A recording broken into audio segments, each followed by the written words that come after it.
Meus queridos amigos e amigas, sejam bem-vindos ao programa Palavra para Hoje.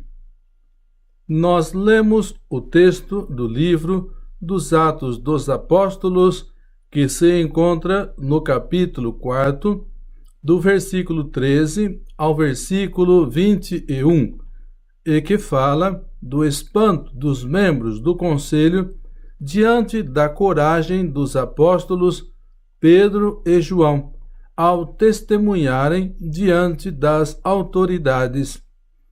Este texto faz parte do livro dos Atos dos Apóstolos e fala da igreja em Jerusalém, que pouco a pouco se estrutura e retoma as atividades depois dos acontecimentos da morte e da ressurreição de Jesus. Nós lemos esta parte em Atos, capítulo 1, versículo 12, ao capítulo 5, versículo 42. Esta parte do livro dos Atos dos Apóstolos começa com a reorganização do grupo dos apóstolos, visto que havia a necessidade de eleger um apóstolo para o lugar de Judas.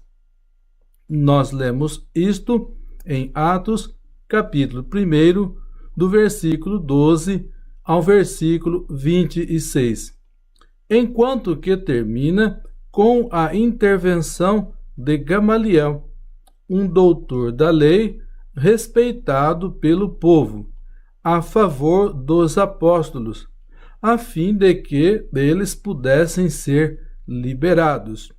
Nós lemos este trecho em Atos, capítulo 5, do versículo 34 ao versículo 42. Nós lemos no texto de hoje que tudo leva a crer que Pedro e João não estão sozinhos. É óbvio que o povo esteja em estado de choque. Ainda é notável lembrar que o homem foi realmente curado. Ninguém pode negar esses fatos. Os apóstolos possuem uma palavra que produz novas realidades. As pessoas foram tocadas profundamente pelo testemunho dos apóstolos.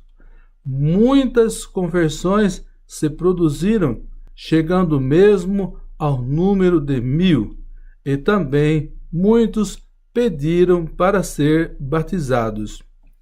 Tudo isto abala o conselho. A nova realidade perturba o status quo vigente. Nós lemos depois, ameaçando-os mais ainda, os soltaram, não tendo achado como os castigar, por causa do povo, porque todos glorificavam a Deus pelo que acontecera. Nós lemos isto em Atos, capítulo 4, versículo 21. Para nós, hoje, este texto mostra que os membros do conselho não podem negar a realidade da cura daquele que estava doente desde o nascimento. Além disso, eles não podem negar que essa cura ocorreu pela força do nome de Jesus. Essa força está viva e ativa, sem que ninguém seja capaz de controlá-la.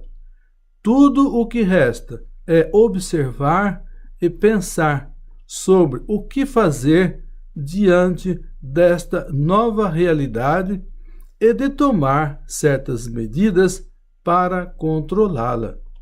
Da parte das autoridades, eles deliberam e decidem impedir os apóstolos através de ameaças de continuarem a falar em nome de Jesus.